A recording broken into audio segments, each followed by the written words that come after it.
The West Corridor nursery door stood ajar. It was logged as sealed at 2140. I stopped, listening. Inside, a toy rabbit lay face down where it should not be, camera light dark, milk glass untouched. Protocol said continue patrol. Instinct said wait. The air felt heavy, unmoving. I stepped in, noting the silence first, then the small body on the floor beyond the crib, and did not call for help yet. The door should have resisted his hand.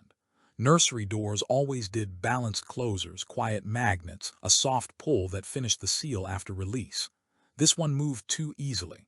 The guard noted it without expression and let the door settle again, watching the latch plate align.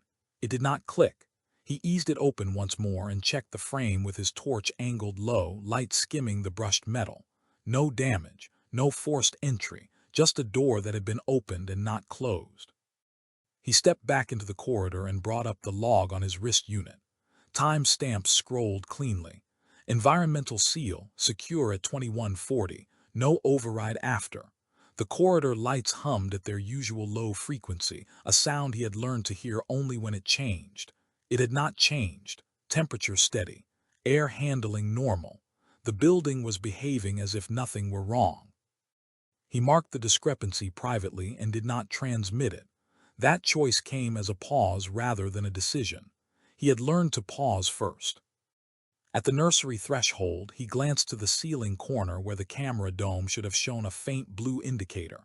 It was dark. Cameras went dark during maintenance windows, during specific rotations, during drills announced hours in advance. None were scheduled. He checked the maintenance channel. No notices. He felt the familiar narrowing of focus that came when routine slipped. Inside, the room held its night state. Dim wall lamps, curtains drawn but not fully closed, a pale line of city light tracing the floor. The air was warmer than the corridor by a degree or two. He registered it and moved in, placing his weight carefully, boots silent on the rug. The toy rabbit lay on its side near the low chair, ears flattened. It had been placed upright earlier in the evening. He remembered because the child had turned it so the stitched eyes faced the door. He did not speak. He moved to the camera panel set into the wall and checked the local status. The feed was cut at the room level, not upstream. A deliberate action. He felt pressure build behind his eyes, not fear, not anger, attention. Protocol dictated escalation at the first sign of unauthorized camera disablement. He did not escalate. He keyed a manual note with time and location and flagged it as pending. His body angled toward the crib as he worked, attention split, never fully turning his back.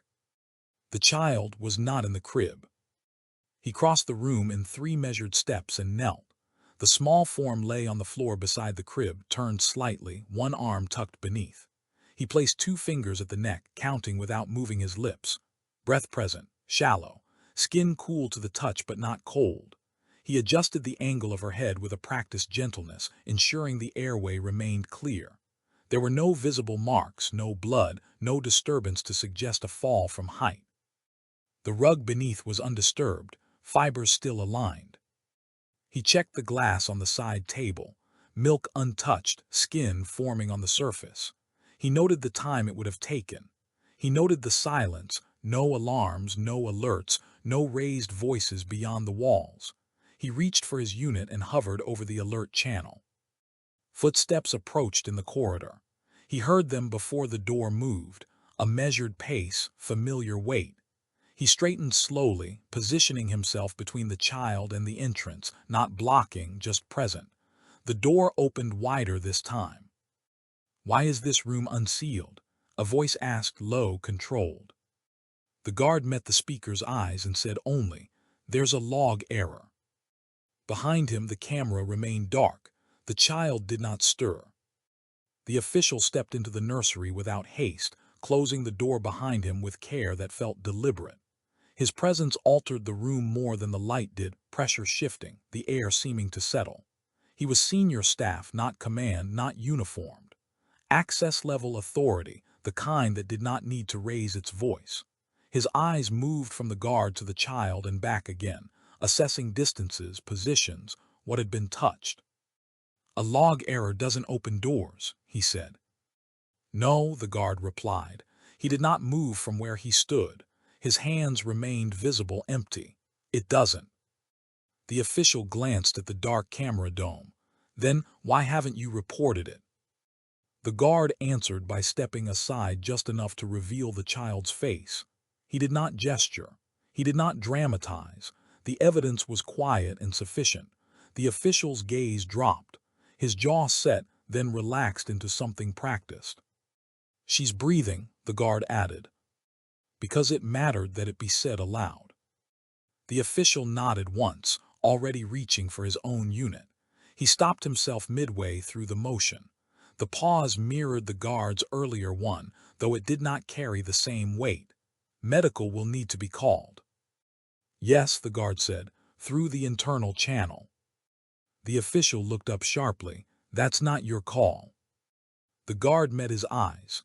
The public channel triggers command notification. Command will seal the floor. We don't know who authorized the camera cut.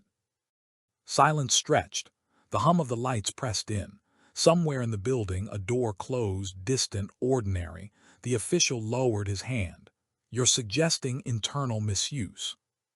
I'm stating an unknown, the guard said, and a child on the floor. The official exhaled slowly, then nodded. Proceed quietly. The guard moved with controlled economy, sending a coded medical request flagged for pediatric response. No sirens, no broadcast. He logged the camera status locally, capturing the cut point and time window. He photographed the door latch, the untouched glass, the toy's position. Each action was precise, minimal, defensible. Footsteps returned to the corridor, this time lighter, faster. A nurse entered with a compact kit, eyes already scanning, training taking over. The guard stepped back to give space, maintaining his position by the door. He watched the nurse's hands, the rise and fall of the child's chest, the careful administration of oxygen. The child stirred faintly, a small sound, then settled again. She'll need observation, the nurse said quietly. We don't know what caused the collapse. The official nodded. Transfer to the private wing. The guard's jaw tightened, barely perceptible, with independent security. The official hesitated, then agreed. One team, yours. They moved the child with care, wrapped and shielded from the corridor lights. The guard walked alongside, pace matched, eyes forward. As they turned the corner, he glanced back once. The nursery door stood open, the seal still unbroken, the camera still dark.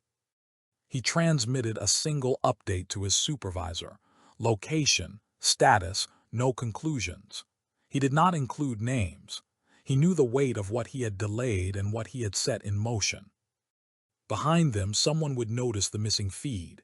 Someone would ask why it hadn't been reported sooner. The questions would come. For now, the child breathed steadily and the guard kept walking. The private wing corridor was narrower than the ceremonial halls, designed for efficiency rather than impression. Its lights were dimmed to a clinical amber, enough to guide movement without startling a patient. The guard matched the stretcher's pace precisely, one step behind the nurse's shoulder, eyes tracking reflections in the glass panels as much as the path ahead.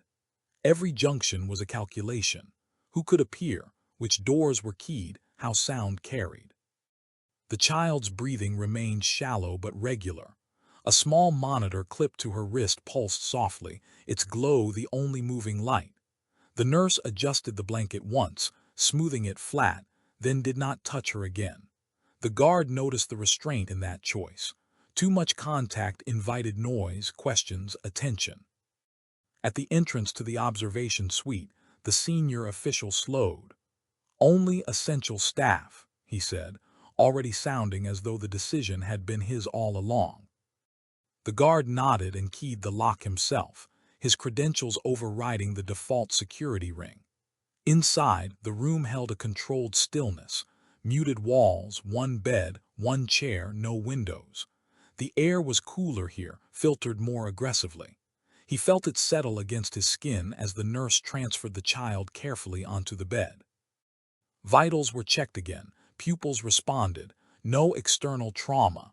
The nurse's face remained neutral, professional, but her movements were deliberate, unhurried in a way that suggested concern without panic.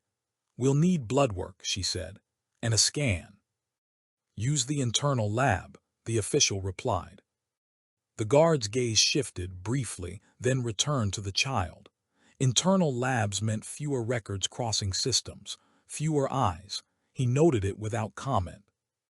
As the nurse worked, the guard took position near the wall panel and accessed the environmental data for the nursery. Temperature logs, air quality, any recorded anomalies. Everything read normal, too normal. He flagged the milk glass again in his mind, untouched, skin formed. He thought of timing, of how long the child might have been alone on the floor. The thought did not change his expression, but it tightened his shoulders. A junior security officer appeared at the doorway, summoned quietly. The guard issued instructions in low tones. "Secure the nursery as is, no cleaning, no resets. Isolate the camera node. Restrict access logs to read only." The officer nodded, eyes flicking once toward the bed, then away. Pressure arrived without announcement. A mesa. G request blinked on the guard's unit, command-level inquiry marked routine. He did not answer it. He documented the child's condition instead, time-stamped and factual, then sent a limited update to medical oversight. Each choice narrowed his options later. He knew this. The official watched him from the chair. "You're building a record," he said. "I'm preserving one," the guard replied. The official studied the child, then the guard. "If this is nothing," he said, "you've overstepped." "If it's something," the guard said, "we'll know where not to look." Silence returned, the monitor pulsed, the nurse finished and stepped back. "She's stable," she said, "for now." The guard allowed himself a single, controlled breath. Stable was not safe. Stable was time. Outside the room, he could already sense movement, questions forming, authority aligning itself. Inside, the child slept, small hand curled against the sheet. He remained at his post, eyes open, waiting for the next pressure to arrive. The scan suite lay 2 corridors away, shielded behind doors that opened without sound. The guard preceded the bed this time, clearing the space with a glance rather than a command. The machinery waited in standby, its surfaces cold and clean, its presence neutral. He positioned himself where he could see both the child and the control panel reflected in the glass. The technician kept their voice low, movements economical. The nurse stayed close, one hand steadying the blanket as the bed aligned. The child did not wake. The guard noted the absence of reflex at the change in temperature and logged it. Not abnormal, not reassuring, just another data point. When the scan began, the room filled with a restrained mechanical rhythm. The guard watched the door. Authority had a way of arriving when silence felt too complete. He felt it before he saw it, footfalls out of cadence with the others, a pause outside the threshold. A figure appeared in the glass reflection, then at the door itself. Command liaison, neutral uniform, insignia minimal, posture relaxed. "I was told there's a delay in reporting," the liaison said, voice even, not accusatory, not kind. The guard acknowledged without turning. Medical stabilization took precedence. The liaison stepped inside, careful not to cross the marked line. "Command will want a cause." "Command will get findings," the guard said, "when we have them." The liaison's eyes moved to the monitor, then to the child. "And if the findings implicate internal access?" "Then protocol adjusts," the guard replied. The scan completed. The technician reviewed the preliminary images, brow tightening just enough to notice. "No acute trauma," they said, "but there's something metabolic. We'll need labs to confirm." The liaison absorbed this, then nodded. "Keep me informed." When the liaison left, the room felt smaller. The guard escorted the bed back to the observation suite, noting the time again, the steady pulse, the controlled breathing. Back inside, the nurse drew blood with practiced gentleness. The guard watched the vials labeled and sealed, each one a potential answer and a potential problem. He accessed the nursery logs again, correlating the estimated onset with access windows. One entry aligned too neatly with the gap, a clearance level that bypassed routine alerts. He saved the correlation locally and mirrored it to a secure node outside the command chain. It was a quiet defiance, built into the system by those who understood that trust sometimes required verification. The official returned, carrying a file that did not exist in the main system. "You're being discussed," he said. "Not formally, yet." The guard did not look up from the unit. "The child's condition." "Stable," the official said, "for now." The guard closed the file on his screen. "Then we continue." A faint sound came from the bed, a shift, a breath catching then smoothing. The child's fingers flexed, searching, finding only fabric. The guard moved closer, adjusting the blanket so it covered her hand. He did not touch her skin. He did not speak. Outside, the building adjusted, security layers tightening, notifications queued, authority preparing its language. Inside, the room held. The guard remained, aware that the next step would not be medical. It would be administrative. The administrative wing did not announce itself. It revealed its presence through absence. No windows, no decoration, sound dampened to a soft pressure in the ears. The guard entered alone, his unit secured, his notes mirrored to a protected node he did not name aloud. The summons had been phrased as a clarification meeting.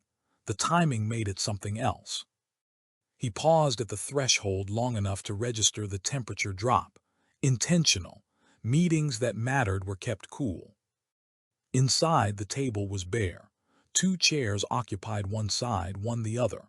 The guard took the single chair without being invited. He placed his hands flat on the surface, fingers relaxed. Posture neutral.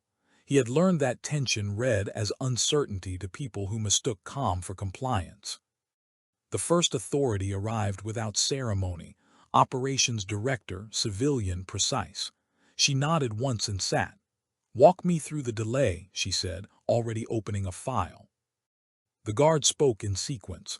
Door seal discrepancy. Camera offline.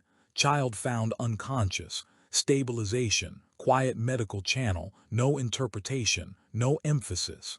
He let the facts sit where they landed. "You deviated," she said when he finished.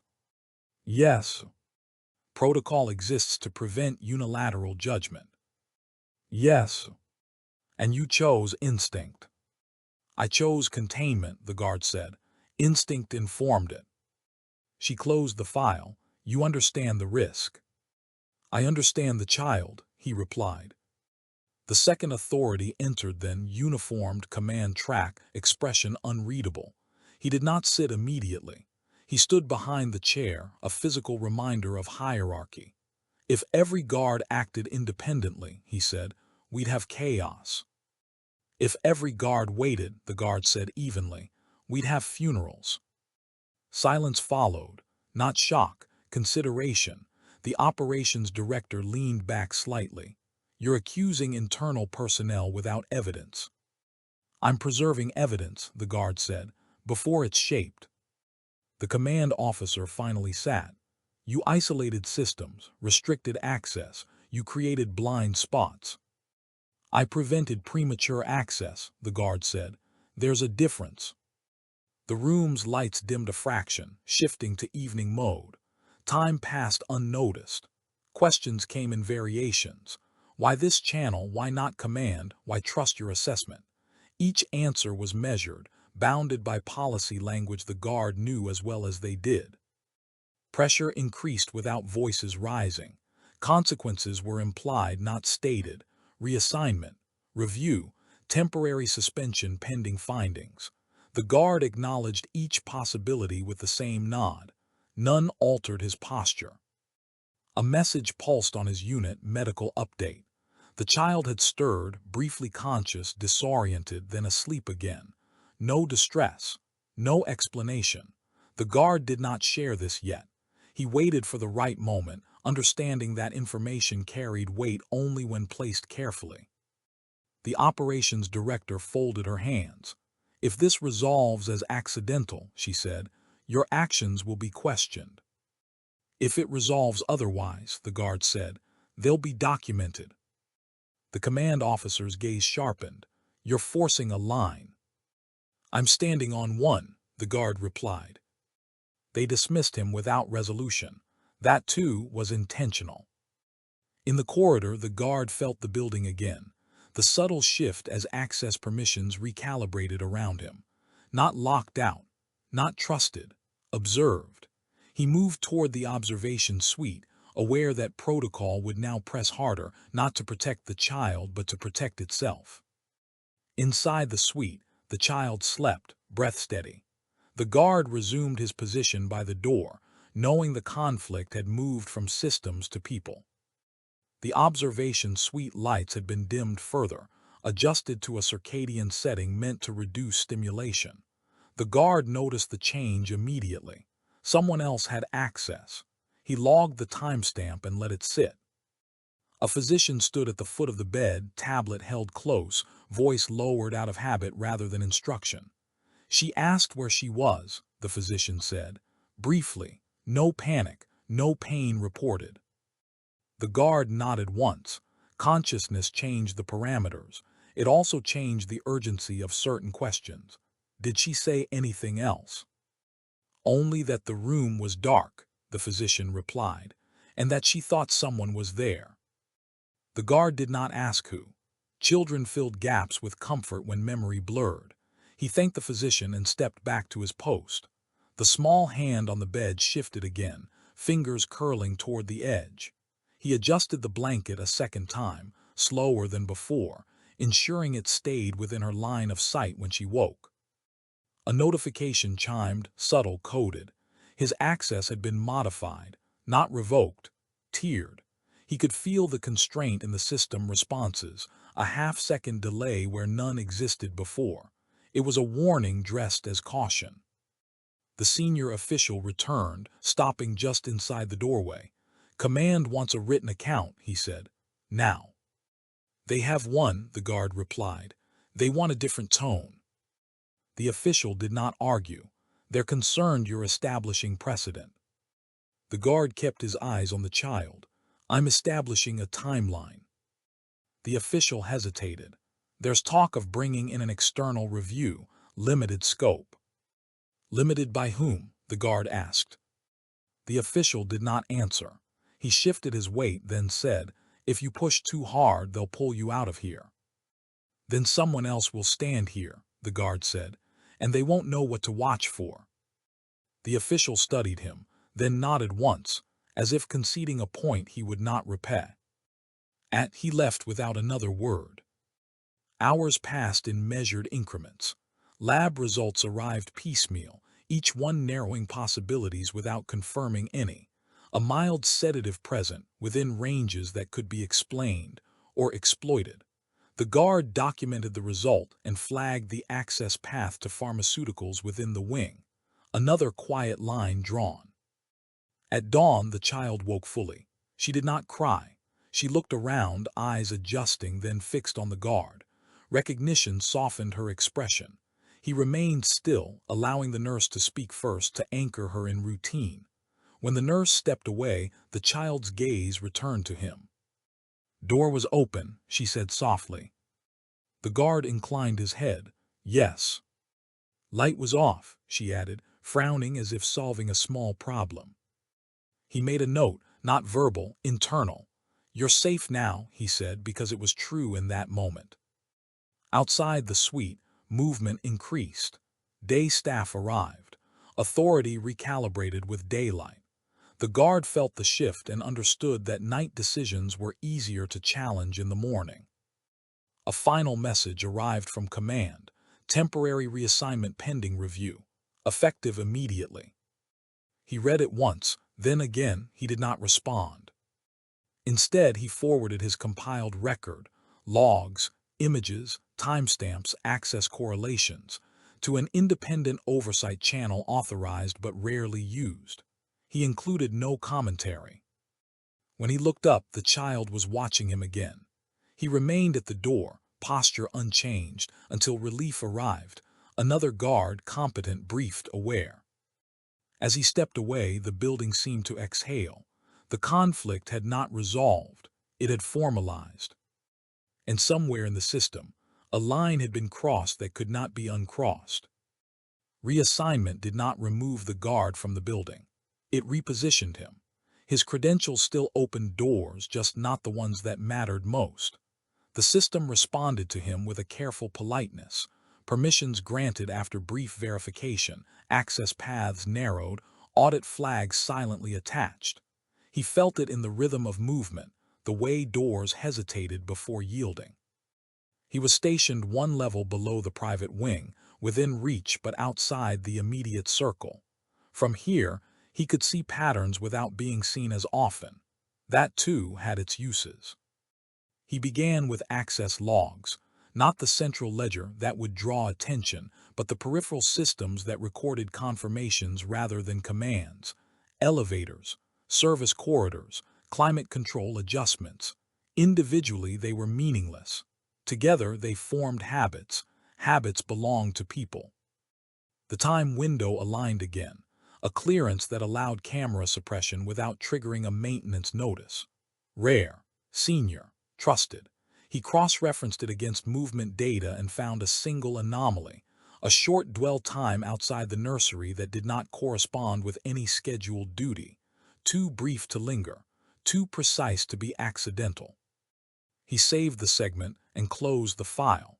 Leaving it open would invite a question he did not want yet. Pressure arrived in smaller ways. A supervisor stopped him in the corridor, voice neutral, asking about sleep schedules. A colleague asked if he needed cover for a later shift. Concern presented as kindness. He accepted none of it. He kept his routine exact, his movements predictable. Unpredictability would be used against him. Near midday, he received a request from facilities to confirm a sensor reading from the nursery wing. Routine, harmless. He answered with the last verified data and noted the request's origin. It came from an office that did not usually liaise with security. Another habit revealed. He moved during a scheduled lull, accessing a service corridor that ran parallel to the private wing. The door opened for him after a longer pause than usual. Inside, the air was cooler, the lighting flatter. He stopped by a junction where the nursery's camera node had been rerouted temporarily. The seal was intact now. Too intact. Fresh tamper tags perfectly applied. Someone had been careful after the fact. He checked the authorization trail for the retagging. The same clearance appeared, nested within a broader task order that obscured its individual actions. Legitimate on the surface, excessive underneath. Footsteps echoed behind him. He did not turn immediately. The sound stopped at a respectful distance. "You're not assigned here," a voice said. Not accusing, observational. "I'm confirming a facility's request," the guard replied, then turned. The man standing there wore administrative gray, badge visible, expression composed. Not command, not security. Support staff with extended reach. "Facilities didn't request this corridor," the man said. "They requested confirmation," the guard replied. "This is the shortest path." The man studied him, then nodded. "Be quick." The guard was always quick. He completed the check, logged it, and stepped back into the main passage. As he elked away, he felt the presence linger, watching his back longer than necessary. By late afternoon, the child's status update came through, stable, alert, asking for familiar objects. The guard forwarded the request for the toy rabbit, ensuring it was sanitized and returned. He added a note, "Do not replace the camera feed yet." Another message arrived, this one unofficial. A warning phrased as advice. "Let it go. Let the review conclude. Trust the process." He did not reply. Instead, he prepared a controlled query to the access authority, requesting a list of all personnel with the clearance used that night. The system would flag it. He expected that. He sent it anyway. As evening settled, the building's tone shifted again. Lights dimmed, corridors quieted. Somewhere above him, a list would populate. Somewhere else, someone would notice the request and understand what it implied. The guard waited, knowing that restricted access was no longer about doors. It was about proximity to truth. The response did not arrive as a list. It arrived as a delay. His query sat in pending status longer than any routine request should. The system acknowledged receipt but withheld completion, a bureaucratic pause that signaled human intervention. The guard noted the elapsed time and continued his shift without visible change. Waiting, when done correctly, looked like obedience. Near evening rounds, the list appeared partial, filtered, accompanied by a justification note citing privacy thresholds. 3 names, 2 were expected, 1 was not. The unexpected name belonged to a senior liaison embedded within household operations, a role designed to bridge logistics and discretion. The clearance matched, the timing aligned, the proximity fit too well to dismiss. The guard did not react. He copied the record, preserving metadata, and closed the access window. He did not share the finding. Not yet. A premature accusation would collapse inward, protected by rank and process. Movement increased around him as night staff rotated in. He positioned himself near a reflective surface and watched the corridor behind him through it. The senior liaison passed once, then again an hour later, path altered slightly each time. Not avoidance, not confidence, calibration. A message arrived from oversight acknowledging receipt of his earlier packet. No commentary, no guidance, just confirmation. It was enough to know the line still existed. The guard requested a routine equipment check near the private wing, authorized, justified, visible. It placed him close without appearing curious. From there, he observed the liaison enter an adjacent office and remain longer than the task required. A door closed. No lock, curtains drawn. He logged the dwell time.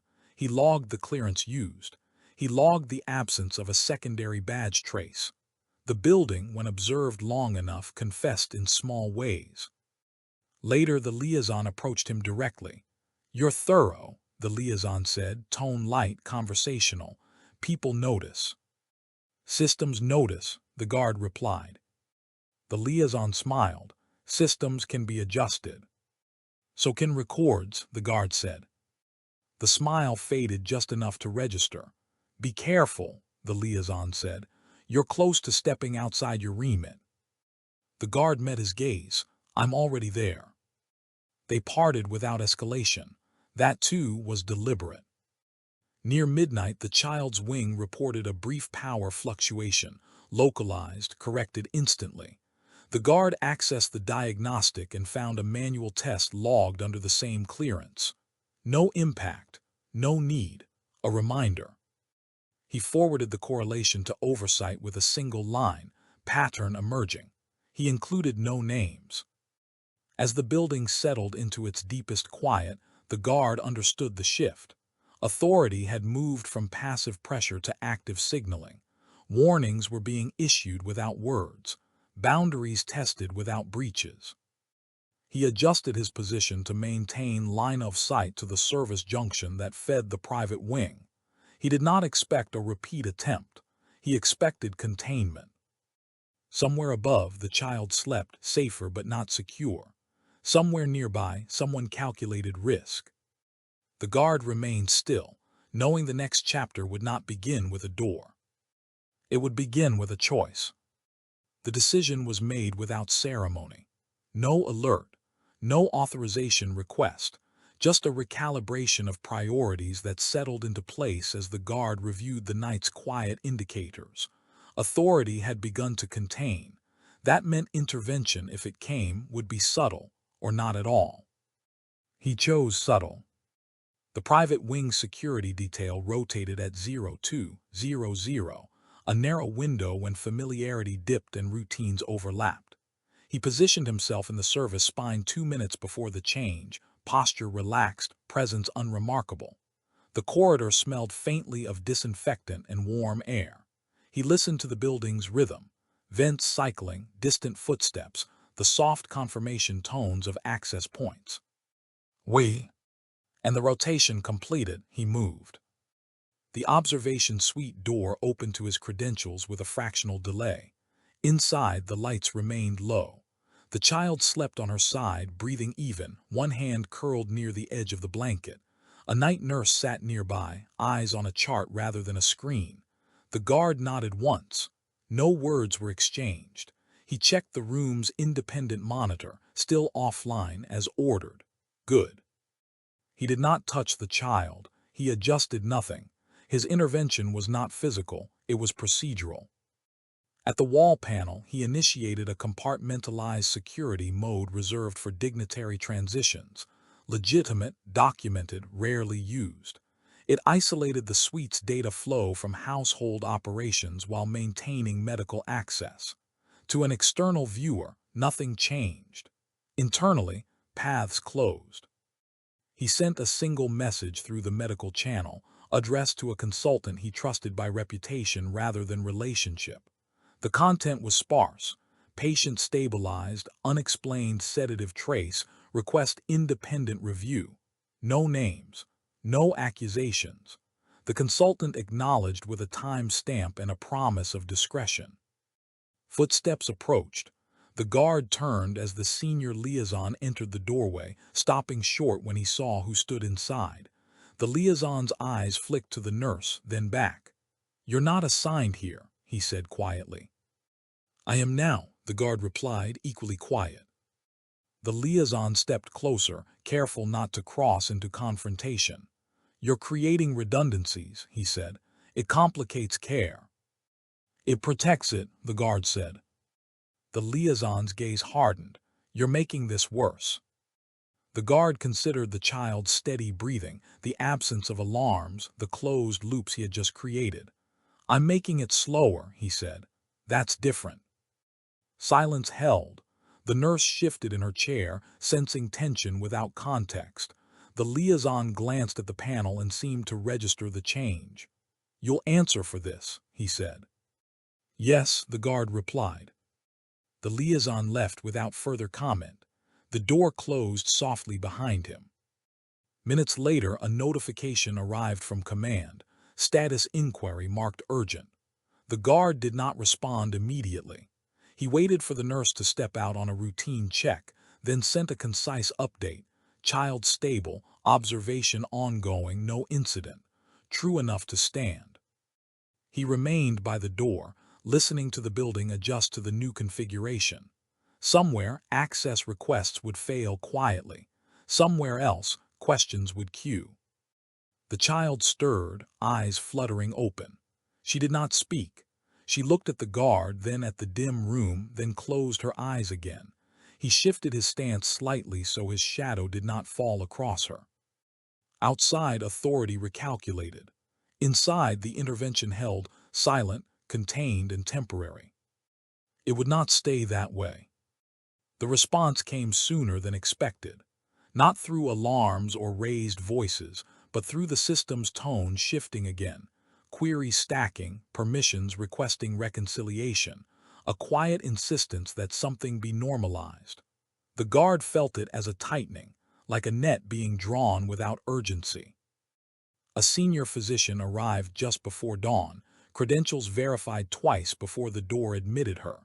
She moved with the confidence of someone accustomed to resistance and uninterested in it. The guard briefed her in low tones, sticking to observable facts. She listened without interruption, eyes occasionally flicking to the child, then to the panel. "You've isolated the suite," she said. "Yes." "You know they'll see it as obstruction."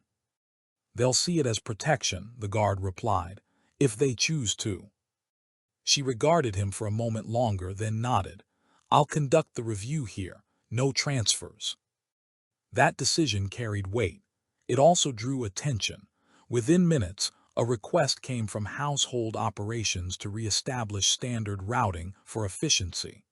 The guard declined it formally, citing medical authority.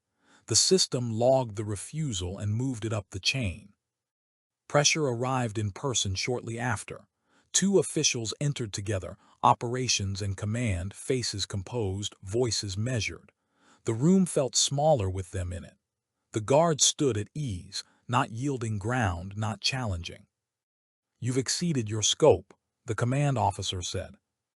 "I've contained risk," the guard replied. "You've isolated a royal suite without approval."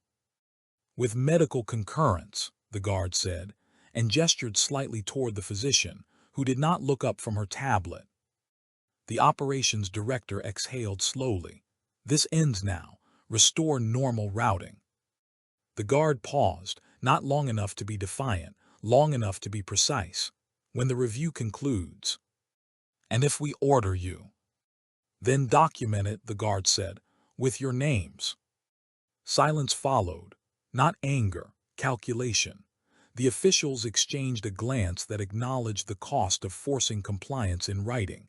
The command officer nodded on. "See, 2 hours," he said, "no more." The guard inclined his head. 2 hours was time. As they left, the physician spoke quietly. "You've made enemies." "I've made space," the guard said. She allowed herself a thin smile and returned to her work. The hours passed with controlled urgency. Samples were expedited. Records compared against independent baselines. The sedative trace resolved into a clearer profile, administered, not environmental. The physician compiled her findings and sealed them with her credentials, copying oversight automatically. The guard transmitted the packet without commentary. When the 2 hours elapsed, the system prompted restoration. The guard re-established standard routing himself, ensuring the logs reflected compliance. The net loosened. Authority would breathe easier now, believing the moment had passed. It had not. The physician paused at the doorway before leaving. "You did the right thing," she said, not as reassurance but as acknowledgement. The guard returned to his post, posture unchanged. Somewhere above, the child woke to a familiar toy placed carefully within reach. Somewhere else, a report would be read by people who understood its implications, and by others who would try not to. The silent intervention had ended. Its effects were only beginning. The room chosen for the meeting faced no windows. Its walls were a neutral gray that resisted memory, its table long enough to discourage intimacy. The guard arrived early, not out of deference but to understand the space. He noted the chair placement, the ceiling camera's angle, the slight hum in the ventilation that masked quiet speech. Everything about the room suggested restraint. When they entered, they did so together. Operations, command, household liaison, legal advisory. No uniforms dominated. No one sat at the head of the table. Authority had learned to flatten itself when scrutiny approached. The guard remained standing until invited. When the invitation came, he sat, posture aligned, hands folded loosely.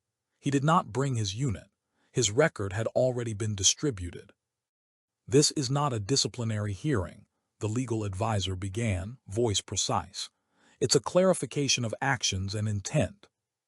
The guard nodded once. The operations director spoke next. "Your report was comprehensive," she said. "It was also selective." "I reported what I observed," the guard replied, "and what I preserved." "You bypass command," the command officer said, repeatedly. "I bypass delay," the guard said. "There's a difference." The household liaison leaned forward slightly. "You isolated systems that fall under my remit." "Yes." "Without notifying me." "Yes." The liaison's mouth tightened. "That suggests mistrust." The guard met his gaze without emphasis. "It suggests uncertainty." Silence followed. The legal advisor made a note. They walked through the sequence again, this time with interruptions. Why the quiet channel? Why the isolation? Why the independent oversight copy? Each question circled the same point: motive.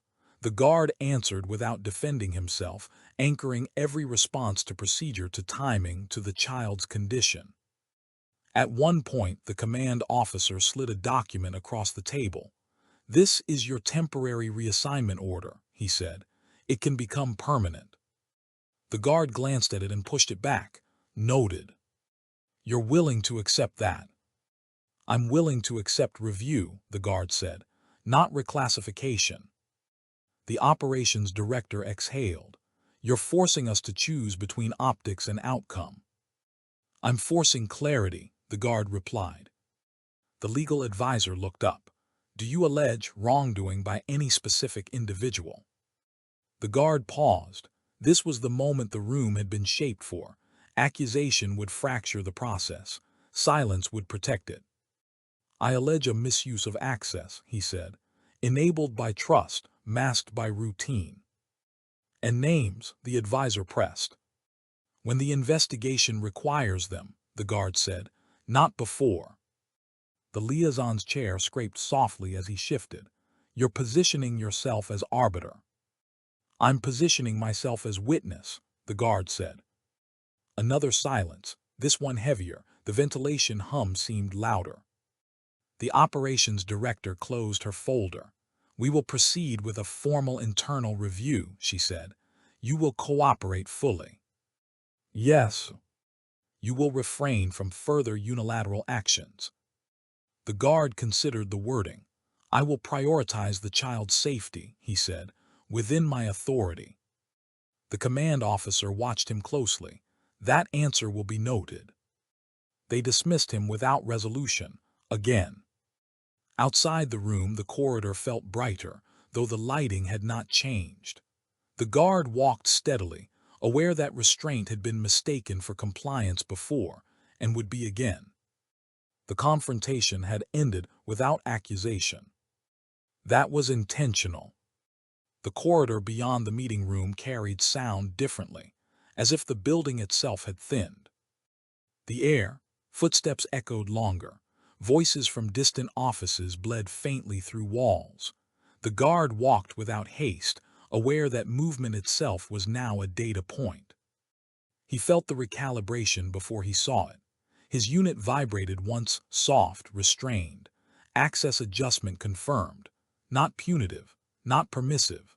A corridor had been opened elsewhere while another quietly closed.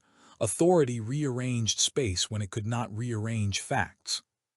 He stopped at a junction overlooking the inner court, not because he needed to be there, but because the sightline allowed him to think. Below, staff moved with daytime purpose, unaware of the fault line running through their routines. The palace functioned best when belief in its smoothness remained intact. A message arrived from oversight, short, controlled, acknowledgement of receipt of the physician's sealed report, no conclusion, no reassurance, only confirmation that the record now existed beyond the household. That changed the shape of things. The guard redirected toward the private wing, stopping short of the access boundary. He did not attempt entry. Instead, he contacted the relief guard stationed inside. Brief, professional, status unchanged, child alert, asking questions, no distress. The guard logged the update and closed the channel. Questions mattered now. He returned to a secondary monitoring station and reviewed the interview transcript as it populated, sanitized, procedural, stripped of tone. His own words read flat, almost distant. He accepted that. Tone was what people argued over when facts resisted them. Mid-afternoon brought a controlled visit.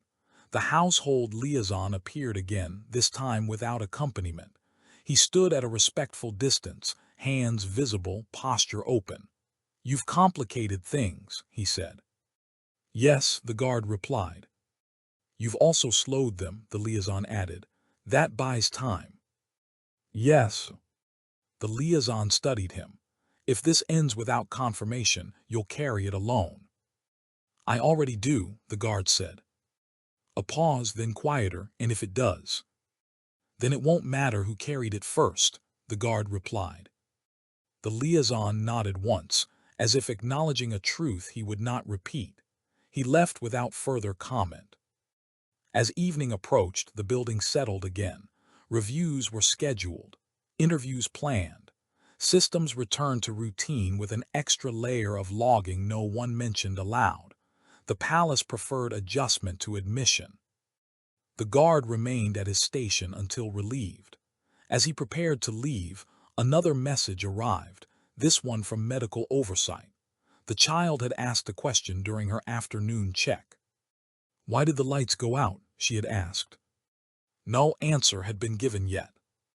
The guard closed his unit and stood for a moment longer, feeling the weight of what had not been said in every room he had entered that day. Accusations could wait. Proof was moving. He turned toward the exit, aware that the final chapters would not be written in meetings. They would be written in what the child remembered, and what the systems could no longer hide. The safeguard did not arrive as an announcement. It took shape through increments, permissions narrowed here, redundancies layered there, a quiet reordering that made the private wing less porous without calling attention to itself. The guard recognized it by feel more than sight. Doors answered faster, logs populated deeper, requests routed sideways instead of up. He returned to the wing under a provisional status that satisfied everyone and reassured no one. His presence was framed as continuity, not trust. He accepted the framing. Labels mattered less than lines of sight. Inside the observation suite, the atmosphere had changed. The lights were warmer. The chair by the bed had been moved closer.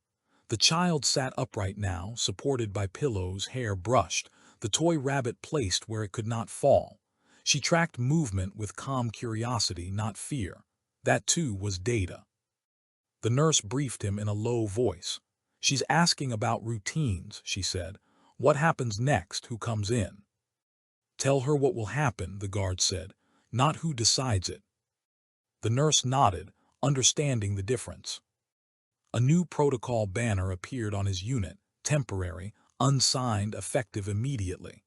Independent security oversight for pediatric quarters, dual authorization for camera controls, mandatory cross-checks for pharmaceutical access within household zones. Each item was reasonable on its own.